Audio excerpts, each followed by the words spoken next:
And first, everyone wants to get back to work. And one Republican senator says he has a way to do this, but at what cost? Louisiana Senator Bill Cassidy believes we need an online immunity registry. He joins me now. Senator, now what information would be included in this registry? Anytime we hear government registry, I think we all, a little chill goes down our spine. But what would this be? Could it be achieved in a reasonable amount of time and scaled up fast? And how would it work? Yeah, we've been living with immunization registries since the mid-1990s. Whenever a child is vaccinated at birth for measles, hepatitis B, etc., it's entered online. And then when she enters college, medical school, law enforcement 25 years later, you pull it down, you say, here's my record, I'm okay, you don't have to get revaccinated. So we've actually been living with these for quite some time, and they are HIPAA protected. So what you'd want to have is some evidence of the person's immunity so they could go back to work. For example, think of the nurse's aide who, knowing that she's immune, would not need to wear personal protective equipment when she works in a nursing home. She's not going to get infected. She's not going to infect other people. You can imagine how that continues to go out. And so it's a way to make sure that someone's immune, allowing them freer access to the economy, if you will, in a way which can follow them if they need to. They can pull it down, give it to their next employer, and then they're okay.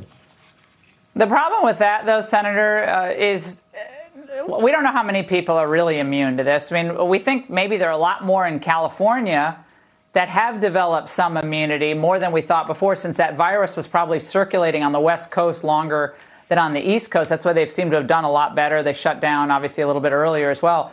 But what about the people who are young, who are in pretty good health?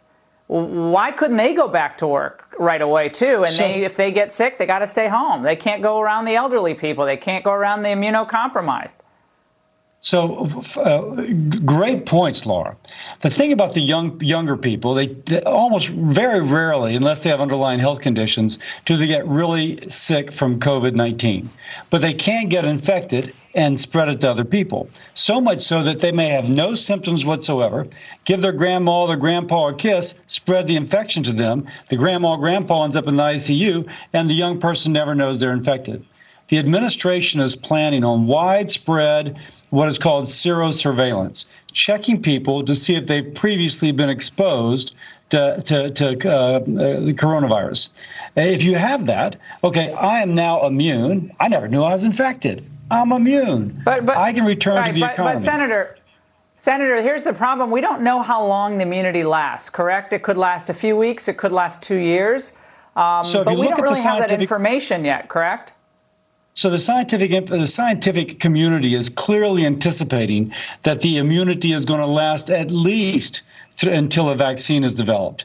And there's evidence from other coronaviruses, and it's kind of the operating principle behind people coming up with antibodies that are going to provide immunity at least for several months, maybe for as long as a year.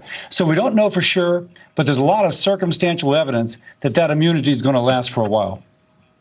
Here's my concern. If we only have 10% of the country or 15% of the country who has already developed an immunity to this, that's not enough to get this economy back. I mean, you have to have a process for getting people who are young with no underlying health conditions that can get into that economy, get back to work. And again, until we get a better handle on things, keep your distance from people, that separation of however many feet we need, so that the elderly and the other vulnerable people aren't hurt in all of this. I mean, we've got to figure out a way to get people back to work. It can't be just the people who have the immunity. That's not enough people, Senator.